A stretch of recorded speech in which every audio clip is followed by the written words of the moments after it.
Bismillah. Assalamualaikum warahmatullahi wabarakatuh.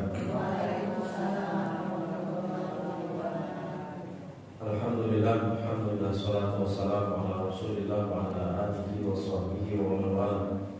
Allah Ta'ala fil Qur'anil Karim, ya ayyuhalladzina amanu taqullaha haqqa tuqatih wa la tamutunna illa wa antum muslimun. Allahumma shalli wa sallim wa barik ala nabiyyina Muhammadin wa ala alihi wa sahbihi wa man tabi'ahum bi ihsan ila yaumiddin. Baik, ibu sekalian, hadirin jamaah kajian Allah Subhanahu wa taala. Alhamdulillah, kita senantiasa memuji dan bersyukur kepada Allah Subhanahu wa taala atas nikmat-nikmatnya yang pada siang hari ini Allah istiqomahkan kita dalam ketaatan, Allah istiqomahkan kita dalam thalabul ilmi. Ini merupakan sebuah kebaikan, ini merupakan sebuah kemuliaan yang tidak semua orang diberikan nikmat ini, karena masih banyak saudara-saudara kita yang belum ada waktu untuk thalabul ilmi, masih disibukkan dengan urusan duniawi atau dengan urusan karirnya, sehingga masih belum juga tergerak dirinya untuk memahami perkara-perkara agamanya. Tapi alhamdulillah, dengan izin Allah, pada siang hari ini kita ditetapkan Allah sebagai talib, sebagai talibah, sebagai penuntut ilmu. Mudah-mudahan akan menambah keberkahan hidup kita, keluarga kita, dan agama kita. Salam dan salawat curah pada kita Nabi Muhammad sallallahu alaihi wasallam, serta keluarganya, para sahabatnya, dan orang Islam yang istiqomah di atas jalan sampai akhir. Baik, ibu sekalian pada Allah Subhanahu wa taala, pada siang hari ini kita akan membahas tentang umurut tubahu fis shalah, tentang perkara-perkara yang diperbolehkan di dalam sholat. Pada pembahasan yang pertama ini kita akan membahas al-af'al mubahatu fis sholat, tentang gerakan-gerakan yang diperbolehkan di dalam sholat. Jadi ada gerakan, nanti ada ucapan. Kita akan membahas tentang al-af'al, gerakan-gerakan yang diperbolehkan di dalam sholat. Yang pertama adalah hamlu tifli fis shalah, menggendong anak di dalam sholat. Itu hukumnya diperbolehkan. Dari sahabat Abu Qatadah, anna Rasulullah sallallahu alaihi wasallam kana yusalli wa huwa hamil Umamah binti Zainab binti Rasulillah sallallahu alaihi wasallam, fa idza sajada wa qara'a wa idza qama hamalah. Ini hadisnya dari Bukhari Muslim, bahwasanya Rasulullah SAW ketika beliau sholat, beliau pernah menggendong Umamah.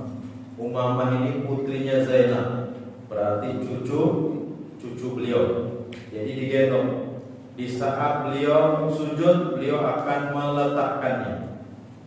Akan tapi di saat beliau berdiri, beliau akan kembali menggendongnya. Maka dalam hal ini ibu sekalian, kita tegaskan, anak ketika mendekat kepada ibu di saat sholat jangan diusir.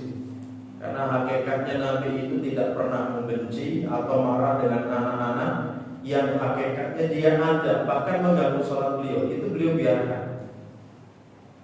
Justru yang ada malah apa? Ketika beliau sujud, pernah saat itu sujudnya lama begitu kan. Setelah Nabi SAW, para sahabat bertanya, ya Rasulullah, kenapa engkau tadi sujudnya lama? Apa jawaban beliau?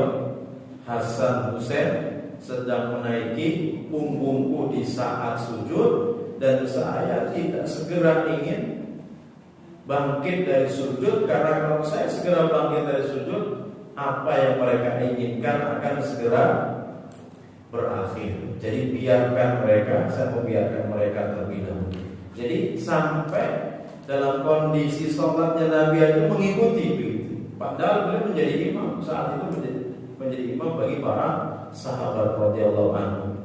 Maka kalau ibu-ibu sekalian, sholat masih ada yang sampai gerakan tangannya mukul anaknya gitu, sambil sholat, itu berarti nggak benar. Artinya nggak apa-apa, mereka bergelayutan di dalam sholat kita tidak masalah. Kalau mereka mendekat, silakan digendong juga tidak masalah. Itu yang pertama. Kemudian kedua adalah al-masyu al-yasiru lil hajah, berjalan ringan, lil hajah, untuk sebuah kebutuhan. Berjalan di dalam sholat itu boleh selama ringan, jangan pula 1 kilometer. Ringan itu beberapa langkah saja. Dari Bunda Aisyah radhiyallahu anha, beliau berkata, karena Rasulullah SAW yusolli fil bait, saat itu Nabi sedang sholat di dalam rumah. Ya, jadi Nabi saat itu sedang sholat di dalam rumah. Wal babu alaihi mughlaq, kondisi pintu saat itu terkunci. Ya. Fajitu fastaftahtu famasya fafatahali. Saat itu saya datang ke rumah tersebut, saya meminta untuk dibukakan. Apa yang dilakukan Nabi saat itu dalam sholat? Beliau berjalan mendekati pintu, fafatahali, kemudian membuka pintu itu untukku. Summa raja'a ila musallahu, kemudian Nabi kembali ke tempat sholatnya dan melanjutkan sholatnya. Dan di saat itu posisi pintu persis di arah kiblat. Ya, posisi pintu di saat itu persis di arah kiblat. Maka dari sini, selama jalannya kita itu memang dibutuhkan, itu boleh. Itu silakan. Misalnya ibu-ibu masuk ya, saat itu masih menyempurnakan sholat, persis nempel itu yang ke sana. Nah kemudian ada ibu berikutnya masuk, dia masuk lagi, dia belum tidak mendapatkan rakaat sedikit pun dari imam. Nah ingin bermakmum dengan ibu. Makmum itu kan posisi di sebelah kanan atau kiri, kalau berdua kan sebelah kanan. Nah sedangkan sebelah kanannya kan tembok, tidak mungkin kan begitu. Dan sholatnya ibu itu kan tidak boleh ada yang maju ke depan. Sholatnya laki-laki pun juga demikian. Jika berdua kan sejajar kakinya, nggak ada yang di depan, nggak ada yang di belakang. Maka ketika ada yang menepuk pundak ibu untuk bermakmum, silakan ibu fleksibel. Fleksibelnya apa? Ibu mundur dulu, kemudian ibu geser ke kiri, ngasih tempat bagi yang makmum ini sholat di sebelah kanannya ibu. Itu silakan. Memang itu diperbolehkan. Tapi yang seperti ini kan butuh penjelasan kepada masyarakat, ya. Karena kalau tidak ada penjelasan, kadang-kadang keluar tuh suara itu yang itu kajian itu aneh sekarang. Sholatnya sambil jalan-jalan, katanya gitu. Padahal bukan sambil jalan-jalan. Ini ada contoh. Selama itu diperbolehkan, itu boleh.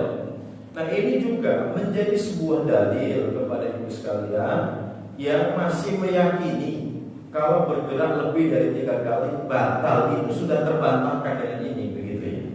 Jadi tidak ada pembatasan bergerak itu kalau sudah lebih 3 kali batal, itu tidak ada, begitu ya. Karena nas-nas justru memberikan sebuah penjelasan kepada kita. Nabi jalan, buka pintu, balik lagi, itu berapa kali gerakan? Kakinya jalan itu sudah jelas.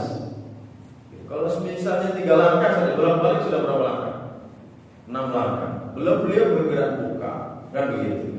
Nah artinya sudah banyak gerakan-gerakan yang dilakukan oleh Nabi. Nah artinya bergerak selama itu dibutuhkan, itu diperbolehkan. Itu yang kedua. Yang ketiga, al-harakatul iqadh tifli aw ghairihi min at-tawaddi aw bima yudhi, yaitu bergerak untuk menolong anak kecil atau menyelamatkan anak atau selainnya, minat tarodi, dari sebuah gangguan atau sesuatu yang akan membahayakan dirinya. Jadi kita bergerak untuk nyelamatin anak. Mungkin ibu-ibu lagi sholat, nih anak ibu itu dekat di depan ibu itu atau di samping kanan ibu itu ada tempat colokan listrik misalnya. Nah anak ini malah main tuh colokan listrik itu. Kalau itu dibiarkan bahaya kan? Oh berbahaya. Nah maka ibu bagaimana dalam sholat? Silakan boleh bergerak, boleh bergerak untuk maju atau geser. Yang intinya apa? Bisa segera menyelamatkan anak, menjauhkan menjauhkan anak dari tempat yang berbahaya itu silakan. Jangan malah bilang ujian ini. Benar-benar colok kesetrum meninggal baru itu. Baru sadar ternyata ya ini salah gitu kan. Karena sakralnya sholat ternyata masih bisa fleksibel gitu ya. Jadi ini pentingnya berilmu supaya ibu sekalian itu tidak terlalu kaku dalam beribadah. Karena Nabi sendiri itu tidak terlalu kaku dalam beribadah. Ada hal-hal yang memang fleksibel dan itu memang harus kita ambil di saat dibutuhkan untuk fleksibel yang seperti itu. Nah ini terkait. Nah termasuk juga di sini yadkhul fi hadza annahu yajuzu laka in kunta tusallina wa taqajaras tilfun masal antar fa'isima liyu'lam at-talib annaka fi sholati wa nahwi dzalika. Termasuk dalam hal ini adalah diperbolehkan jika kamu sedang sholat sedangkan telepon itu berdering, HP kita ini bunyi. Untuk apa? Untuk mengangkat. Maksud mengangkat di sini, kalau kita kan sekarang kan sudah Android. Kalau dulu kan diangkat begini. Iya tinggal digeser aja jawabnya. Ibu geser itu apa? Ibu ambil HP-nya itu, ibu geser. Untuk apa? Liya'lama at-talib annaka fi shalah. Supaya orang yang nelpon itu tahu kalau kita sedang dalam keadaan sholat. Itu boleh. Karena apa? Kalau ini dibiarkan, apalagi yang nelpon itu ibunya ibu, jadi anak itu telepon diangkat dari kan gitu kan. Telepon lagi cukup sekali nggak boleh. Wah apalagi penting itu bisa berkali-kali. Ya bisa berkali-kali. Maka ibu geser aja nada jawabnya supaya dia mendengar Allahu Akbar, Sami'allahu liman hamidah. Dia tahu langsung orang ini sedang sholat. Maka dia tidak akan menelpon kembali. Nah apalagi saya lagi ngisi taklim begini, berdering tuh HP-nya. Oh enak, saya geser nada jawabnya biar dengar dan ceramah ya. Ya begitu. Enggak usah dijawab, apalagi ceramah enggak usah. Biarin aja dia dengerin ceramah. Dia langsung lagi ceramah, lagi taklim gitu. Udah dia mati gitu kan. Bapak, coba kalau enggak diangkat. Jadi pun bapak saya bisa berulang-ulang gitu nanti. Kurang ajar dia di telepon enggak diangkat. Mungkin begitu ya. Jadi itu boleh, tapi ini sebatas gerakan ringan. Tapi kalau ibu sampai buka WA dibaca, yuk Arisan bu saya ini, yuk, dan itu nggak boleh. Dijawab yuk juga nggak boleh, karena itu sudah keluar dan ibu membutuhkan konsentrasi untuk menjawab itu kalau gitu. Nah termasuk juga ini juga dipahamkan ya kepada anak kita, pada keluarga lain. Jadi saya pernah mendapati ada seorang pemuda itu sholat bersama kita, satu sholat isya. Sholat isya. Nah nada deringnya itu ya lagu-lagu itu. Yes, pokoknya lagu-lagu band-band itu juga lagi-lagi ngehit-ngehitnya lah saat itu lagu. Jadi karena si anak muda ini pahamnya ya nggak boleh bergerak di dalam sholat, maka itu berulang-ulang itu. Dibiarkan aja gitu. Dibiarkan saja. Sampai kadang itu saya tahu itu ada lagu muncul baru atau tidak itu bukan di luar masjid, di mana? Di masjid. Karena itu tadi saking dia ingin menjaga kekhusyuan, akhirnya itu HP-nya bunyi dibiarkan. Padahal boleh baginya bergerak untuk mematikan HP itu boleh. Hatta ibu sekalian sholat nih, HP-nya ada di tas depan itu ya. Kok bunyi terus di tas itu? Ibu silakan nunduk gak apa-apa, ambil itu tas, buka, ambil HP-nya, itu gak masalah. Ini yang berkata bukan istilah kata tidak ada dasar, semuanya ada dasarnya. Jadi silakan ibu sekalian dalam kondisi seperti ini bisa bersikap yang baik sehingga sholat kita tidak mengganggu yang lain. Itu yang ketiga. Yang keempat, mudafa'atul marri amamahu fi shalah. Mencegah orang yang berjalan atau orang yang lewat di depan sholat kita. Jadi ibu sekalian, dalam pembahasan sutra pernah kita bahas 2 bulan yang lalu. Jadi sutra itu kan pembatas gitu ya. Pembatas begini. kita letakkan. Standar sutra itu setinggi senderan atau sandaran kalau kita naik kuda ini. Ada sandarannya. Kalau yang di mesin-mesin itu kan ada di pinggir ada kayu yang tulisannya sutra. Itulah standar tingginya memang seperti itu. Nah, jadi ibu sekalian, ketika ibu sedang sholat tahiyatul masjid atau sholat sunnah qobliyah atau ba'diyah begitu kan di masjid misalnya, atau ibu sedang sholat wajib tapi sendiri, kok tiba-tiba ada orang yang ingin lewat, maka perintahnya untuk mencegahnya bahasa itu. Jangan dibiarkan, karena ini adalah area sholat kita. Maka dalam sebuah hadis dijelaskan, kalau seseorang tahu dosanya melewati orang yang sedang sholat, itu dia duduk selama 40 tahun lamanya, itu lebih baik daripada dia melewati depan orang yang sedang sholat. Maka di saat dia lewat, kita cegatlah dia. Tapi cegatnya pernah kita sampaikan di sini. Jangan mencegahnya begini. Kalau begini ini, orang mengiranya kita mau ngajak jabat tangan dirinya. Dan ternyata benar, berapa kali kita nyegat begini, itu malah dijabat tangan, kemudian kita disenyum, dikasih senyuman, gitu. Dikira kita ngajak dia jabat tangan, padahal ini cegat. Nah maka kalau kita hari ini begini Pak, dibalik dia tangan. Kalau dia dari sana gini, dorong begini. Kalau dia dari kiri ya tinggal didorong. Kalau depan begini aja, jangan begini, dorong. Jangan sampai dia mendekat. Nah, area sholat ini harus terjaga. Maka ibu sekalian, kalau mau sholat sunnah ba'diyah atau qobliyah sebelum 5 waktu di masjid itu, sebisa mungkin mendekat ke sutra. Sutra itu bisa tiang ini, bisa dinding, bisa ibu bawa tas, taruh tas itu. Artinya supaya area sholat ibu terbatas. Tapi kalau ibu sholat di masjid begini, ibu sholat paling belakang tuh, nggak dikasih tuh pembatas. Jadi depan ibu itu sampai sini bu, wilayahnya sampai sini. Kalau orang paham, pasti dia tidak akan mau melewatinya itu, meskipun jaraknya jauh. Itu seperti itu. Dan jangan pula disengaja sholat ba'diyah itu depan pintu sekalian, biar orang nggak pada keluar gitu ya. Ada itu bapak-bapak itu kadang ada yang namanya. Kalau ba'diyah itu dia sengaja sholat di situ. Ya mana ada orang mau keluar? Orang semua tahu nggak boleh melewati depan orang sholat. Itu seperti itu. Nah ini mencegah boleh secara umum. Kemudian yang kelima, qatlul hayati wal aqrab wa ma yu'dhi fi shalah. Membunuh ular dan kalajengking. Membunuh ular dan kalajengking dan segala sesuatu yang akan mengganggu. Dan segala sesuatu yang mengganggu fi shalah, di dalam sholat. Itu boleh di dalam sholat. Ini kenapa ada ular dan kalajengking?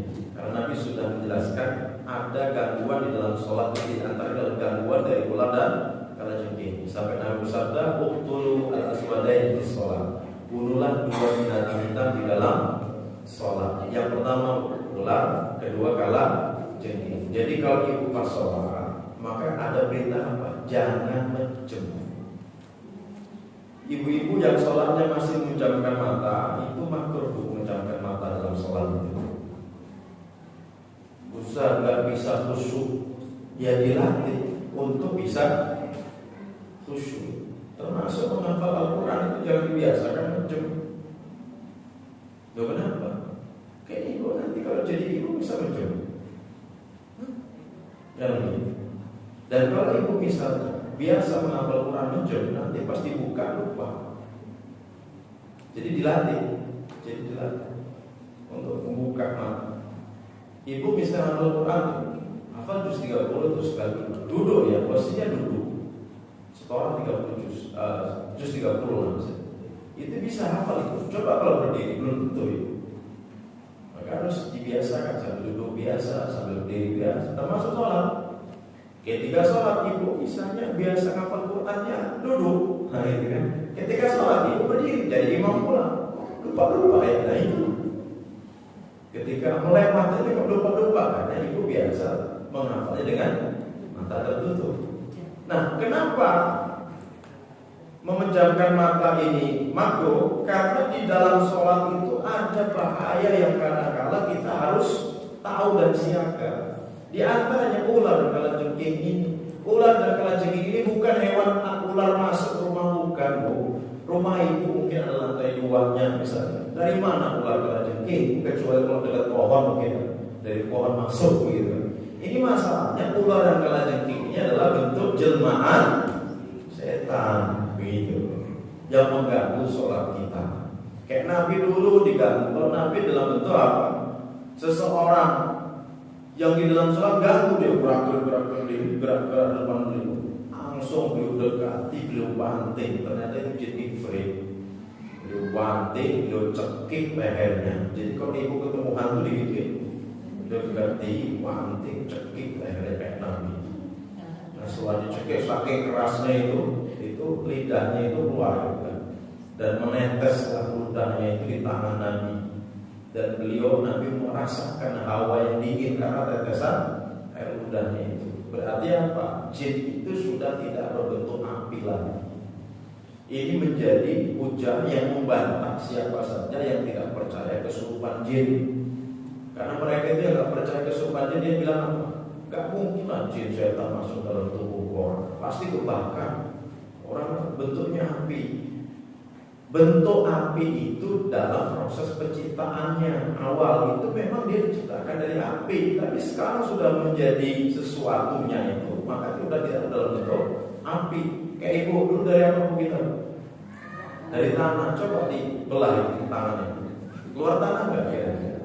Jangan kan darah, jangan bukan darah, kan gitu. Awal penciptaannya ya api dulu.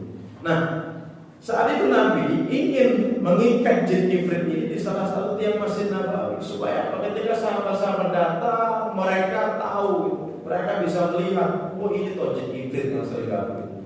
Tapi Nabi urungkan hal itu. Kenapa demikian?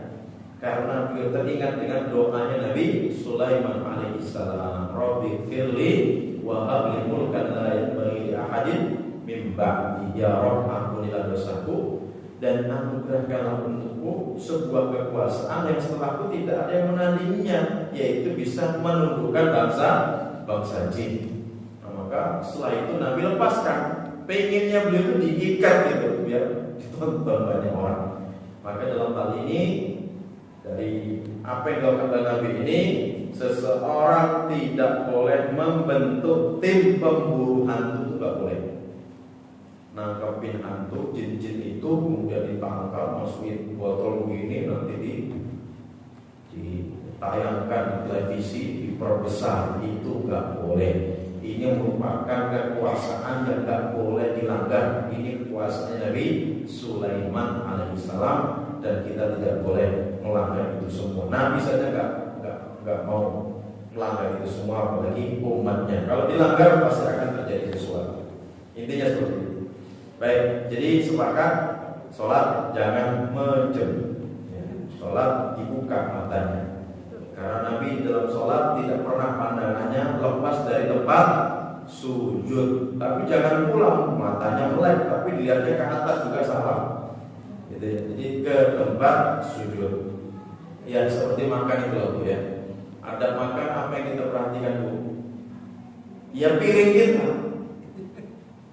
Karena ada orang kesel gitu kan. Kita makan dia lihat piring kita coba. Pengennya malah kita lempar itu piring kita. Karena kenapa kalau harus kita perhatikan piring kita? Yang kita fokuskan kepada piring kita ini karena khawatir ada gabahnya mungkin, atau malah ada tai cicak lagi jatuh, kan bahaya kalau kita merhatiin piring orang. Piring kita sendiri bermasalah. Ada capek gelundung atau ibu gigit capek, kalau ibu anti capek kan repot urusannya kan. Dan kasihan tuh kawannya itu kalau lagi makan dilihatin piringnya, nggak habis-habis dan ya habis-habis. Baik, yang kelima, yang keenam, famsuri celina bil hajah, melipat kaki orang yang tidur di saat dibutuhkan, itu boleh. Melipat atau menggeser kaki orang yang tidur. Ini kisahnya dari Bunda Aisyah radhiyallahu anha dalam hadis riwayat Bukhari Muslim juga. Kuntu amaddu rijli fi qiblatin nabi wa huwa yusalli fa idza sajada ghamazani fa idza qama madatuha. Saya saat itu kata Bunda Aisyah memanjangkan, menjorkan bahasanya, kakiku pas di kiblatnya Nabi ketika Nabi sedang sholat malam. Nah, kemudian faidah saja di saat beliau akan sujud, beliau menggeser kakiku itu pelan-pelan digeser. Nah, ketika beliau bangun, ada yang menjelaskan, beliau kembalikan lagi kaki kedua Bunda Aisyah ini. Ada yang menjelaskan di sini kalau dalam riwayat ini, saya selonjorkan lagi beliau. Saya balikkan kembali. Ketika beliau mau sujud, suruh digeser dengan tangan. Nah, dari sini menjadikan sebuah dalil tentang bolehnya seorang suami istri itu bersentuhan dan itu tidak membatalkan wudu di dalam sholat. Ibu sekalian, siapa yang kalau suami berangkat ke masjid dicium terlebih dahulu? Ada di sini. Kalau ada, masya Allah, luar biasa. Dan kebiasaan Nabi itu kalau mau berangkat ke masjid, istrinya dicium terlebih dahulu. Kalau belum berarti belum. Makanya kalau yang masih ikut mertua pindah Pak. Kenapa suruh pindah? Ya gimana ibu mau mengamalkan sunnah Nabi kalau masih ikut mertua? Ya di dalam kamar, oke, di dalam kamar pamitannya. Tapi namanya pamitan ke masjid masa dalam kamar terus. Artinya seperti itu. Nah, Nabi itu ketika mau ke masjid mencium istrinya terlebih dahulu baru berangkat, dan setelah itu beliau nggak berwudu lagi, gitu kan? Artinya bersentuhan tangan dengan tangan, kulit dengan kulit, laki perempuan itu tidak membatalkan wudu menurut pendapat yang kuat. Ya kalau pendapat Syafi'iyah ya itu batal. Tapi ketika kita melihat dalil yang kuat ternyata tidak. Bahkan Bunda Aisyah pernah kehilangan Nabi di suatu malam. Di rumah itu beliau nyari di mana? Beliau keluar dari pintu rumahnya, berjalan masuk ke Masjid Nabawi. Ya jangan dibayangkan sekarang dalam kan gelap. Beliau meraba-raba itu. Nah pas meraba-raba itu pas menyentuh kaki Nabi yang saat itu Nabi sedang sujud. Ya Nabi tidak membatalkan sholatnya. Padahal ini Aisyah perempuan menyentuh Nabi. Maka dalam hal ini sah. Silakan nanti ngomong sama suami, suruh nyium istri dulu sebelum ke masjid. Insya Allah itu istrinya akan awet muda ini. Ya, karena disayang sama suaminya. Baik, yang keenam itu, kemudian yang ketujuh, khalqun nahdi wa nahwahu asna as-shalatil hajah. Melepas sandal atau semisalnya ketika sholat. Jadi ketika sholat untuk sebuah kebutuhan. Jadi ini pernah dilakukan Nabi. Kok ada sandal besar? Ya dulu para sahabat Nabi dan para sahabat sholatnya itu pakai sandal. Karena apa? Karena justru sunnahnya sholat kita itu pakai sandal dan sepatu. Itu untuk menyelisih orang-orang Nasrani dalam beribadah. Tapi ingat konteksnya. Dulu saat itu lantainya itu pasir tanah. Maka sholatnya tetap pakai sandal dan sepatu. Tapi jangan macam-macam. Sudah begini kan, sudah dikeramik, sudah dikasih ambal, dibersihkan setiap hari. Ibu, ini sunnah Nabi. Sholat pakai sandal dan sepatu. Wah ibu, asalnya masuk digebukin orang saat masjid di bulan. Begitu. Lihat konteksnya. Konteksnya saat itu tanah. Begitu. Maka Nabi dan para sahabat sholatnya pakai sepatu dan sandal. Termasuk ibu-ibu, kalau sholat nanti di pas ke kampung, lihat kebunnya, masuk waktu zuhur, ibu sudah bawa mukena dan sebagainya, silakan sholatlah di kebun itu, di tempat tanah, di atas tanah tersebut. Enggak di alas itu juga tidak masalah, karena hakikatnya tanah itu suci, gitu ya. Itu silakan. Atau mungkin ibu sedang sama anaknya atau cucunya ke pantai mau sholat, gubuk-gubuknya nggak cukup untuk sholat, nanti berdiri di gubuknya malah ambrol, ya kan, repot. Ya sudah, sholatlah di atas pasir itu tidak masalah selama tidak ada najis di situ. Ya silakan. Dan pakailah sandal dan sepatunya, nggak usah dilepas. Itu seperti itu. Nah saat itu Nabi SAW diberitahukan oleh malaikat Jibril bahwasanya di bawah sandalnya itu ada kotoran.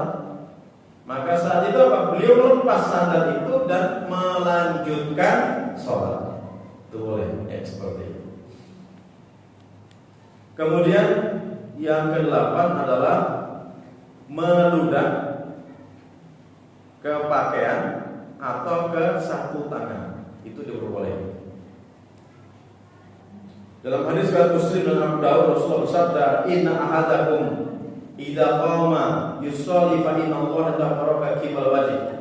Sesungguhnya setelah seorang di antara kalian ketika dia sedang berdiri sholat, sesungguhnya Allah persis ada di hadapan wajahnya. Ketika kita sholat, Allah itu sedang ada di hadapan kita. Maka fala yabsuqanna qibla wajhi wala an yamini. Maka janganlah salah seorang di antara kalian meludah ke arah depan, enggak boleh. Dan juga tidak boleh meludah ke samping kanan. Enggak boleh meludah itu. Wal yabsuq an yasarihi tahta rijli yusra. Kalau dia tetap harus meludah, maka meludahlah di samping kiri, di bawah telapak kaki kirinya. Ini juga jangan dipraktekkan sekarang. Dulu masalahnya lagi tanah, ya. Silahkan angkat kakinya dan kita sholatnya pun pakai sandal dan sepatu. Angkat kaki, buka kaki kirinya, meludahlah di situ, nggak apa-apa itu. Tapi sekarang ibu sholat jamaah di belakang, wah itu gitu, repot urusan gitu kan. Nah, fa'in ajal bihibazul falyakul bisa yuhakan. Jika ludah atau dahak itu sudah keburu keluar, karena ada orang kadang langsung kayak mual, langsung mau muntah gitu kan, keburu mau keluar gitu. Kalau ibu bawa sapu tangan, ambil tuh sapu tangannya, tinggal ibu buang di sapu tangan itu. Kalau tidak, kata Nabi apa? Tinggal menarik bajunya, ibu tarik di bawah itu, udah di sini, di bajunya itu. Ya itu boleh, itu ilmu, gitu. Ilmunya seperti itu. Ya, kalau ibu ya sholatnya di rumah pakai gamis yang ada kantongnya, tinggal buka dikit di bawahnya udah di kantong itu, nggak apa-apa, memang seperti itu. Dan ini solusi untuk saat ini. Kalau kita nggak bawa kaos apa namanya sapu tangan, kalau nggak pakai itu, silahkan ditarik saja bajunya, meludah di situ. Dan itu tidak najis dan tidak membatalkan wudu. Lanjut dari sholatnya seperti itu. Nah kalau meludah ke kanan nggak boleh, ke depan nggak boleh, ke bawah ke kiri juga nggak boleh. Kemana ya sudah, ke baju kita, ya ke baju kita. Aneh kan bu? Kenapa aneh? Kita aneh itu karena kita dulu belum belajar. Ketika sudah belajar, masya Allah ternyata boleh seperti itu. Kayak jalan itu kan dulu kan suruh tahu ilmunya, suatu jalan-jalan. Termasuk ya ketika duduk tasyahud, tangan gini, menggerakkan tangan. Ini kok sebelah saya kok gini-gini ya? Ini aneh kan? Atau mungkin kalau orang pikirannya agak ngeruskan, kayak apa itu? Kalau orang berilmu itu nanti akan masuk dalam jurang banyak berkomentar, banyak menyalahkan. Coba ibu sekalian lihat para ulama jarang menyalahkan orang. Karena apa? Dia senantiasa berpikir jangan-jangan apa yang dikerjakan oleh fulan itu ada dasar hukumnya. Itu orang berilmu itu akan senantiasa begitu. Jadi, coba ibu bandingkan dengan orang yang baru belajar. Para orang mudah nyalahin. Oh itu bid'ah itu, salah itu sesat. Udah berani menyesatkan. Hebat. Kalau ibu sudah berani menyesatkan, itu ibu semacam sudah bagi kartu. Kalau sesat berarti ini kartu neraka itu kamu. Emangnya ibu jadi hakim pengadilan akhirat? Kalau sudah bagi-bagi kartu sesat sudah. Yang jelas kita tidak tahu ya, siapa di antara kita ini masuk surga. Jadi ustaz kok nggak ada jaminan masuk surga, gitu ya? Kita nggak ada, belum ada kita mendapat jaminan itu semuanya. Semua kita sedang berusaha untuk menjadi yang terbaik di sisi Allah Subhanahu Wa Taala. Maka tidak boleh saling meremehkan atau menjatuhkan orang lain, apalagi dirinya merasa paling benar. Ya, kadang kita itu melihat pemberitaan terkait penggusuran makam. Jadi makam itu akan direlokasi menjadi jalan raya karena persis diukur itu nggak bisa gesek ke jalan, maka boleh untuk memindahkan kuburan. Dan ternyata ada 3 jenazah itu masih utuh dengan kain kafannya. Ditengarai ternyata kuburan itu ada nama-nama yang di situ itu ternyata adalah guru-guru ngaji di suatu musola atau masjid. Ternyata Allah muliakan jasadnya, tidak dimakan oleh tanah. Begitu. Kalau dalam sebuah hadis Nabi jelaskan, innallaha harrama 'alal ardi an ta'kula ajsadal anbiya. Sesungguhnya Allah mengharamkan bumi untuk memakan jasad-jasadnya para nabi. Jadi para nabi itu jasadnya untuk tidak dimakan tanah. Dan ternyata dalam perkembangannya ketika ada para sahabat itu yang dikuburkan di Baqi itu, kuburan Baqi saat itu. Nah, terjadilah hujan, banjir gitu kan. Terjadilah erosi gitu. Nah, ada sahabat itu yang membuat aliran kayak parit gitu kan. Enggak tahunya nyenggol kaki sahabat-sahabat yang puluhan tahun itu sudah meninggal begitu. Keluar darahnya itu segar. Keluar darahnya segar.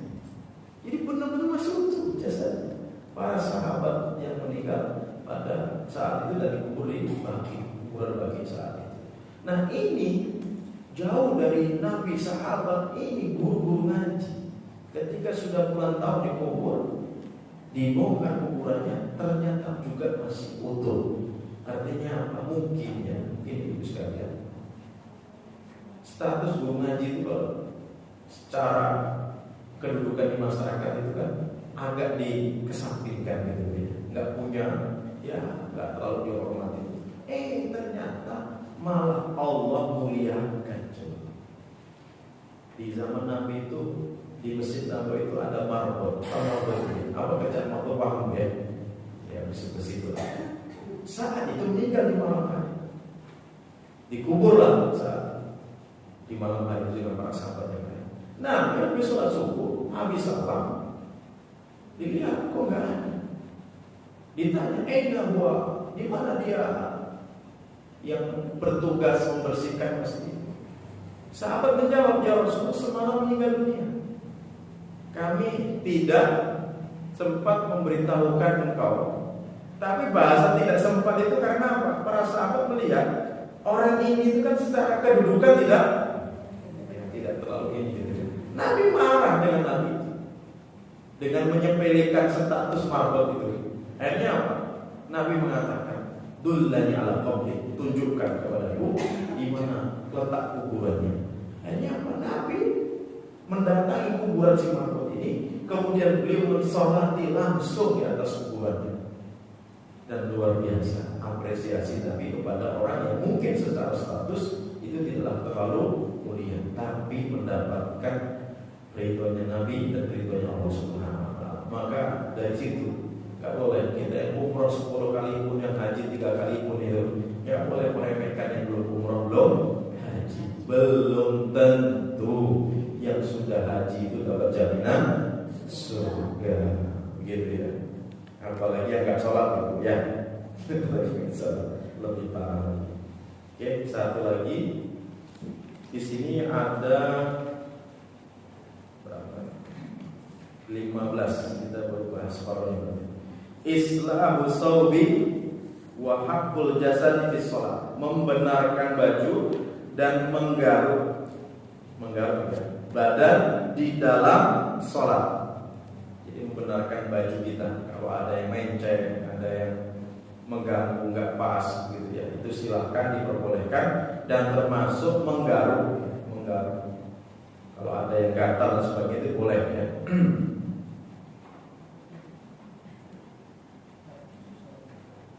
Baik, sampai 9 dulu. Waktu juga kalau ada yang ditanyakan kami persilahkan. Betul. Tentang hal-hal yang diperbolehkan di dalam sholat.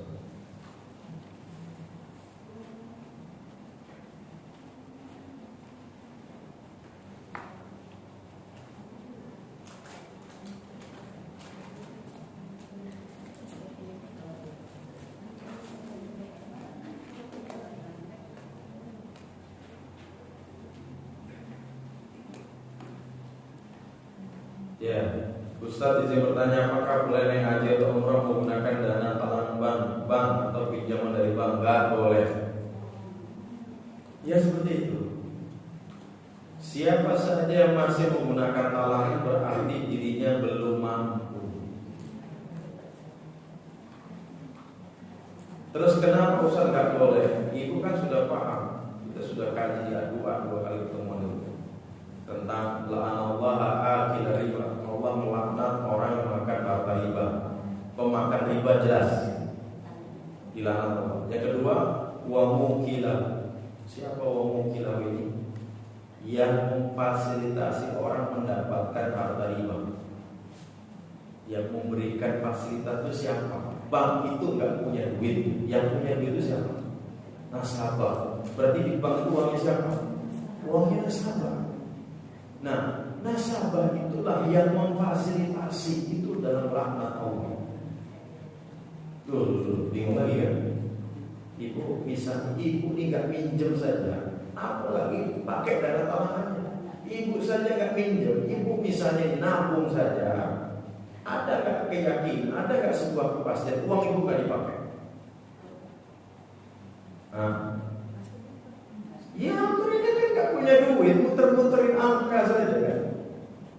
Punya kita lah dipermainkan. Kemudian sama pihak mereka itu dipinjamkan kepada orang dengan kembali lebih, kita ikut nggak andil dalam dosa riba itu? Nah, maka nasabah termasuk yang dilarang. Terus saya bukan jadi nasabahnya, tapi memanfaatkan fasilitas banknya, meminjamnya. Apalagi dengan ibu pinjam 10 juta kembali misalnya 12 juta, apalagi ibu sampai kemarin ada pengusaha datang, Ustaz, saya mau beli kakao fair angkutan bakau ini berapa? 150 miliar. Terus dari mana? Punya duit sendiri kan? Yang dibantu Ustaz, waduh 150 miliar nggak bisa kebayang gimana yang dia harus kembali. Dan apa kata saya, udah dikatakan nggak usah lah kata saya, daripada nggak barokah gitu kan. Jadi seperti itu. Jadi untuk hari ini bagaimana berangkat haji, silahkan pakai jalur haji plus atau ada kemarin itu apa ya? 150 juta lah ya. 150 juta. Allah terus ya. Apakah seseorang berdosa jika tidak menagih hutangnya? Saya tidak mengatakan berdosa, tapi di dalam kita mengkaji ya tentang orang yang berhutang kemudian dia tidak segera melunasi hutangnya, itu kan tindakan kezaliman. Sampai Nabi mengatakan mudul ghani zulm, penundaan pembayaran hutang dari orang yang mampu itu adalah sebuah kezaliman. Ibu sudah punya uang, nggak dibalik-balikin hutang orang itu, ibu sudah zalim. Jadi menunda itu kezaliman. Begitu. Nah, Nabi menjelaskan unsur ahokka zaliman wa mazluman. Bantulah, tolonglah saudara kamu yang berbuat zalim atau yang dizalimi. Nah, saat itu para sahabat bertanya, ya Rasulullah, kalau menolong orang yang dizalimi, kami paham, itu sudah jelas. Tapi kalau menolong orang yang berbuat zalim itu bagaimana? Nah, kata Nabi apa? Ta'jizuhu, tamna'u. Kamu cegah dia dari berbuat zalim. Berarti kalau kita selaku orang yang mengutanginya, kemudian sudah jatuh temponya, bagian daripada kita menolong saudara kita yang sudah lewat waktunya kok nggak bayar hutang itu, di antara menagih hutang itu sendiri. Menagih itu bukan kita itu hitung-hitungan waktu, bukan, Bu. Tapi terkait akad. Kita harus didik masyarakat itu dengan menepati waktu. Jangan dibiarkan mereka janji 2 bulan molor sampai 1 tahun. Itu kan gak masuk akal itu. Kalau molornya itu mungkin karena gak punya, itu gak masalah, kita toleran. Atau molornya itu mungkin ada bahasa, maaf Ustaz, itu masih enak gitu. Ini molornya nggak ada pemberitahuan, di WA nggak dijawab, di telepon nggak diangkat, papasan minggir, ini susah. Kayak kalau sudah mau ketemu itu sudah kayak takut bukan ketemu kita juga. Soalnya begitu itu yang nggak boleh. Kalau kita punya hutang sama seseorang, misalnya belum bisa justru kita yang mengawali, Pak, Bu, mohon maaf, saya sudah berusaha untuk mengumpulkan uang untuk melunasi, tapi hari ini baru separuhnya, saya transfer separuhnya ya. Insya Allah dalam waktu dekat mungkin besok atau lusa saya selesaikan separuh. Itu enak gitu. Atau kayaknya bulan ini belum bisa disampaikan. Karena begini, saya memahami karena kita ada di posisi yang sama. Kadang yang berutang, kadang kita yang mengutang. Terutama yang mengutang itu pada posisi apa? Setiap uang kita itu kan kita pinjamkan dalam waktu tertentu itu karena kita punya target kan, punya rencana juga kan. Kenapa berani misalnya kita ada duit, ada orang datang mau pinjam, kita sampaikan ini ada duit 20 juta, kalau bisa pakai tapi 3 bulan ya, karena setelah 3 bulan pasti sudah saya ada rencana untuk ini. Nah ini sudah 3 bulan lewat, kita ingatkan, mohon maaf ini uang udah mau dipakai bagaimana ya? Kayaknya belum bisa loh. Udah mikir ini kan saya, wah ini harus uang mana nih? Yang harus ditarik-tarik ini harus uang mana ini kan gitu kan? Apa mau nguras rekening, masa rekeningnya dikuras-kuras gitu. Aduh ini kan. Iya memang ada kesempatan kita, memang ada kebaikan kita untuk memberikan waktu, tapi menagih itu hal yang penting. Jadi buat tetap harus lakukan untuk mencegah kezaliman dirinya. Diingatkan gak apa-apa, apalagi orang itu mau utang sama kita, tapi motor baru berbeli. Mohon maaf, besok lagi mobil. Nyesek gitu, nyesek gitu. Pernah lo nagih mau marah-marah bu? Jadi pernah juga bu ya. Jadi ceritanya ada orang itu ngutang. Nah setelah itu kan cuma waktunya 1 bulan, sudah sekitar 4 bulan lewat. Saya lupa ngingetin itu. Nah pas diingetin itu langsung ketika ada sebuah pertemuan gitu, ayo hadir. Ya foto lah tempat kerjanya, lagi kerja melunasi utang. Tersinggung nggak kita? Siapa ya Rabbi kata saya. Nah yang seperti itu dijaga, janganlah menyakiti orang yang mengutang. Karena begini sekali, orang itu kalau para pengusaha itu, saya sering komunikasi dengan mereka bilang kalau uang itu sudah dihutangkan, itu nggak usah berharap kembali. Itu mereka pengusaha itu paling sulit untuk menghutangkan uang. Karena apa? Mereka itu punya pandangan kalau sudah dihutangkan itu bisa balik untuk bisa balik itu. Maka di antara tanda-tanda hari kiamat, nanti orang-orang kaya itu akan saling berwasiat untuk tidak menghutangkan uangnya. Kenapa? Karena sudah kapok. Kenapa kapok? Ya kan dihutangi, sudah jatuh tempo, ditagih malah marah-marah. Akhirnya apa? Kalau sudah muncul orang kaya, orang datang mau pinjam duit, gak usah hutang saja ya. Kamu butuhnya berapa? 10 juta. Ini ada 5 juta untuk kamu saja, gak usah dibalikin. Itu berarti dia sudah kesel endoko gitu. Benar, udah kesel endoko. Ya kalau sudah begitu, nah itu dan itu pertanda sekaligus itu pertanda hari kiamat. Silakan Bu ya, bukan saya nggak berani mengatakan berdosa, tapi sebagai bentuk kita ingin menyelamatkan dirinya, kita tagih itu. Apakah sholat hajat dan sholat taubat boleh dilakukan pada siang hari? Silakan. Yang penting kapan ibu punya. Jadi kan ada kita dudukan masing-masing. Sholat hajat itu kapan? Ketika ibu dihadapkan dengan sebuah urusan besar. Misalnya ibu mau tekan nih tentang jual beli tanah misalnya, ibu mau berangkat supaya dilancarkan, ibu sholat hajat itu. Atau ibu mau daftar umroh supaya dimudahkan, ibu pas berangkatnya mungkin urus paspor dan sebagainya dimudahkan, sholat hajat lah. Begitu, itu namanya sholat hajat. Dan itu mau siang mau malam silakan. Oh ibu mau dilamar lagi misalnya, supaya dimudahkan, pas ikhwannya mau datang supaya dimudahkan proses lamar, ibu sholat hajat silakan. Kalau istikharah itu sebelum ibu dihadapkan itu malamnya, misalnya acaranya pagi nih, kalau pagi hajatnya, kalau malamnya istikharah. Ibu istikharah, ini ada yang mau datang, dia mau lamar gitu. Kok jadi ibu sih mau dilamar? Misalnya anak ibu misalnya, ibu istikharah malam hari. Supaya Allah memberikan petunjuk, kalau dia baik jodohkanlah, kalau nggak baik jauhkan, kan gitu istikharah. Nah tapi pagi harinya jangan istikharah lagi. Paginya itu sholat hajat itu. Kalau memang baik, ya Allah mudahkan dia untuk menjadi menantuku gitu ya.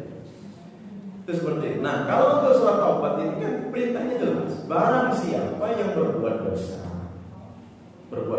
ada awalnya berbuat dosa, kemudian dia segera mengambil air wudu, kemudian dia sholat 2 rakaat, summa yastaghfirullah, kemudian dia meminta ampun, berdoa minta ampun, maka Allah akan ampuni dosa-dosanya. Misalnya ibu nih nggak sengaja, ibu habis beres-beres rumah, sore itu jam 5 ke depan rumah, ada tetangga yang sedang medis, ibu nimbrung lah. Ketika nimbrung sedang ngomongin yang baru nikah, iba nggak bu? Iba, panggungnya jebol, terus pengantinnya sampai nggak sempat mandi, bisa diomong semua itu. Ibu, oh iya benar-benar informasi begitu. Nah, ibu kan sedang berbuat dosa. Segera balik, ngambil air wudu, sholat taubat namanya. Gitu ya. Baik, bagaimana cara mengatasi iman yang turun dan naik? Naik turun begini ini, turun naik. Jadi begini, semua kita mengalami kondisi seperti ini. Jangan dibilang seorang ustaz itu nggak mengalami sama. Cuman ustaz itu diuntungkan banyak hal. Pertama, dia punya komunitas. Setiap ustaz pasti punya komunitas. Kayak misalnya kita punya Baitul Quran, sudah 7 angkatan. Di kantor banyak para ustaz. Kita ngajar di musyawarah, ketemu ustaz, ketemu santri. Pas Pondok Hijab ketemu ustaz, ustazah. Pondok Anur ketemu ustazah. Jadi diuntungkan ustaz itu ketemunya ya ustaz gitu. Nah ibu maka perbanyak ustazah yang dekat sama ibu gitu. Atau mungkin ibu yang salehah gitu kan. Artinya ibu itu biar ya hariannya kegiatan dalam pekanannya itu hampir banyak bertemu orang-orang baik. Karena orang-orang baik itu berpengaruh betul dalam diri kita. Begitu. Apalagi orang saleh itu lihat wajahnya saja sudah teduh. Lihat wajahnya saja sudah nggak mau bermaksiat gitu. Kan ada gitu. Orang-orang ketika lihat wajahnya itu langsung, jangan ngomong nih, awas ya bun, awas bun. Ustazah itu killer itu. Kalau negara sampai kita ngomongin apa habis kita. Nah, itu dari situ bermanfaat. Ibu bisa ukur orang itu imannya bagaimana. Ketika ibu dalam berdoa, yang ibu omongkan apa? Kalau ibu jaga betul omongan sama kawannya, jangan sampai ngomongin dosa. Itu berarti orang sebelah ibu itu orang soleh banget, yakin. Tapi kalau ibu bilang, bun, kemarin itu dalam film Korea gitu, ini ganteng banget. Oh iya ganteng, ini udah nggak masuk soleh adanya. Yang sebelah kiri itu udah. Tapi pokoknya itu bisa dibaca. Orang soleha itu bisa dibaca betul, gitu ya. Maka ya jamaah misalnya, kita kan sering kegiatan dakwah keluar. Ya meskipun kadang ngajak suami-suami yang istrinya ya Allah baru cuma semalam 2 hari udah telepon ini terus paginya sama ustaz aja kok ya dikhawatirkan.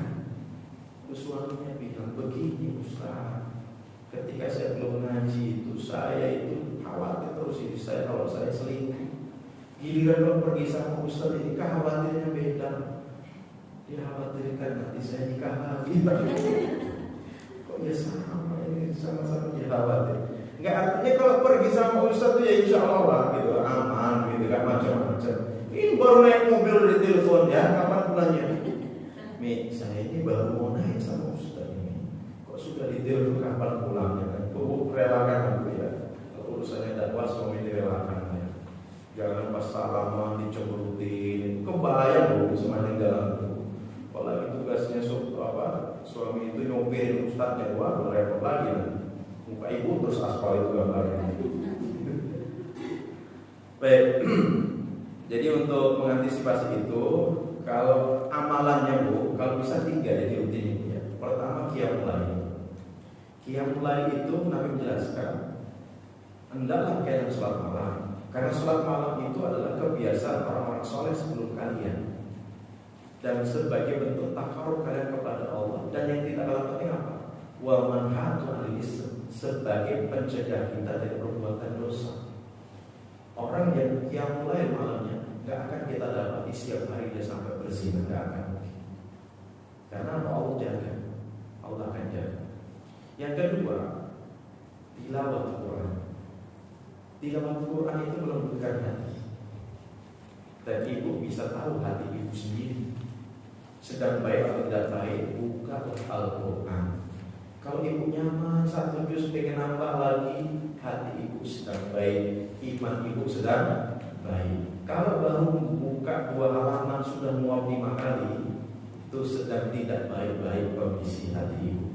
Semakin ibu nyaman berarti hati ini sedang baik dan iman juga sedang baik. Yang kedua itu. Kemudian yang ketiga apa? Salat subuh tepat pada waktunya. Kenapa salat subuh tepat pada waktunya? Nabi menjelaskan man shalla subha fa huwa fi dhimmatillah. Barang siapa yang salat subuh maka dia dalam jaminan Allah, dia dalam perlindungan Allah Subhanahu wa taala. Ibu sekalian, kalau tadi subuhnya benar, seharian nanti itu sampai malam hari itu dalam penjagaan dan perlindungan Allah Subhanahu wa taala. Jadi silakan, itu insyaallah tidak akan tergoda dari tengah jalan. Kalau laki-laki kan mudah supaya tidak tergoda, panjangkan jenggot. Kalau masih digoda pakai peci putih dan aman. Nah kalau ibu nggak tahu ya pokoknya pakai jilbab yang gede lah. Udah insya Allah nggak digoda macam-macam. Kalau juga masih tergoda, suruh pakai apa ini bedanya? Bolehkah kita melakukan amalan tapi mengharapkan balasan atas amalan tersebut? Balasannya itu 2. Tinggal dilihat apakah duniawi atau ukhrawi. Kalau balasannya duniawi, itulah yang namanya kita tidak ikhlas dalam beramal. Misalnya ibu bersedekah supaya kaya raya, itu berarti ibu belum ikhlas. Tapi kalau ibu bersedekah supaya apa? Ukhrawinya apa? Supaya nanti dimudahkan hisabnya, supaya nanti melewati syaratnya dimudahkan. Itu tidak masalah, karena Nabi sering memotivasi para sahabat dengan balasan-balasan ukhrawi. Barang siapa yang sholat 12 rakaat sehari semalam maka akan dibangunkan istana di surga. Itu boleh, tapi ukhrawi. Tapi kalau yang duniawi nggak boleh. Misalnya apa? Ibu sholatnya kencang-kencang supaya apa? Supaya dilihat calon mertua. Nah itu duniawi, yang begitu nggak boleh. Jika kita sedang sholat di kendaraan yang bergerak, contohnya di kereta atau pesawat, harus dilakukan dengan sempurna seperti sholat biasanya. Tidak harus sempurna, ya. Apalagi Nabi ketika ada yang tanya bagaimana kalau kita sholat di atas kapal, ya sholatnya dengan duduk, ya dengan duduk. Kalau khawatir, kan ada ya kapal itu kalau lagi ombak itu kan kita nggak bisa berdiri sempurna, juga dengan duduk. Itu silakan. Nah kalau kita naik kendaraan pribadi ya, untuk sholat 5 waktu harus berhenti, sholat wajib itu. Tapi permasalahannya kalau kita naik kendaraan umum, gimana mau nyuruh supir berhenti? Apalagi waktu subuh, mereka punya target. Waktu subuh jangan sampai mereka masih di Jakarta, mereka harus segera meninggalkan Jakarta. Terus yang dikit mereka akan terjebak macet. Nah, sholatnya bagaimana? Ya di kendaraan itu dengan duduk, isyaratnya apa? Ruku akan ditundukkan ke bawah, sujudnya agak ke bawah lagi. Tapi nggak boleh kursinya itu dijadikan alas sujud ibu, itu nggak boleh. Atau ibu mungkin sakit, duduk sholatnya dengan duduk di rumah itu. menjadikan bantal sebagai alas enggak boleh. Kalau ibu nggak bisa sujud sempurna sudah, ibu tinggal condongkan saja agak ke bawah. Jangan dialasi sesuatu. Kecuali yang ibu bisa sampai sujud di atas lantai itu silakan. Kalau saya sudah mandi besar, apakah kita tidak usah berwudu lagi untuk melaksanakan ibadah sholat? Jika ibu telah menjalankan mandi besar sebagaimana yang diperintahkan Nabi, pertama wudu, niat, baca bismillah, setelah itu istinja. Nah, ini yang penting. Ibu istinja itu artinya cebok, ya, membersihkan kuku dan kuku. Setelah istinja ini apa yang dilakukan oleh yang mandi besar? Berwudu. Nah, untuk wudu itu silakan wudunya sebagaimana sholat, tapi untuk kakinya nanti diakhirkan ketika bilasan terakhir. Berarti apa ibu sekalian?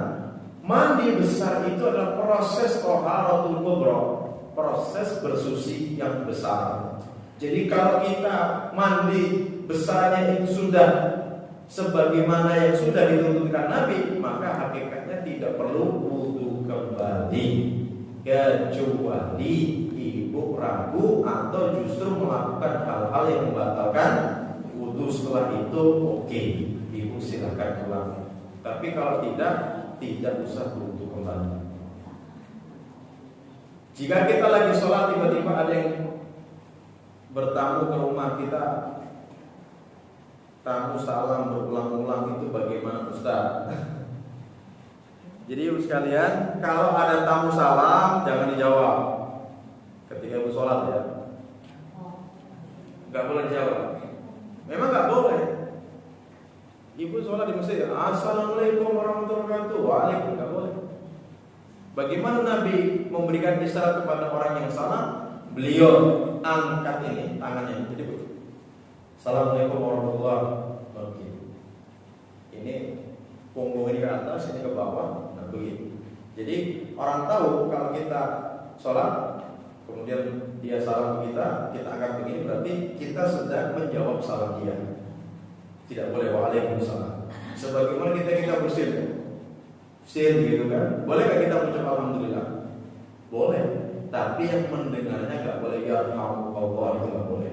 Itu nggak boleh di dalam sholat. Terus seperti itu. Terus bagaimana? Sebenarnya dalam Islam kan jelas ya. Ketika seseorang itu salam 3 kali nggak dijawab, dia ketuklah pintu juga nggak ada jawabannya, sudah pulang. Itu kan kadang-kadang kita lakukan begitu.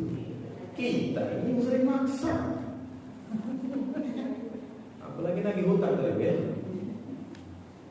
Udah salam 10 kali, 3 kali sudah. Berarti kalau sudah lebih dari 3 kali nggak direspon, nggak dijawab, kayaknya ada tuh orangnya. Berarti orang tersebut tidak mau didatangi. Dan perlu ya ibu sekalian, itu hari kan ada handphone, ada HP. Artinya lebih memudahkan untuk ibu sekalian untuk janjian atau mungkin mencari waktu yang tepat. Maksudnya bagaimana ibu sekalian? Kadang orang bertamu itu nggak tahu waktu, ya kan? Jam 2:30 siang bertamu ini kan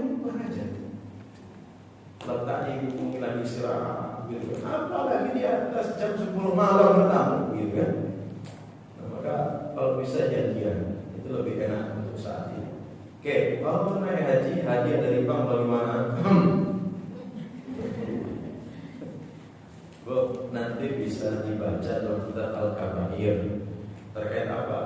Terkait orang yang berangkat haji dengan harta yang haram. Saat hadisnya, ketika seseorang itu mengucapkan labbaik Allahumma labbaik, apa jawaban malaikat? La labbaik wa la sa'daika, tidak ada pemohon panggilan dari kamu. Wa hajjuka mardudun, dan haji kamu tertolak. Langsung malaikat itu yang jawab. Jelas-jelas. Kalau kita bilang hadiah dari bank itu dapat keuntungan dari mana? Itulah itu jawab ya.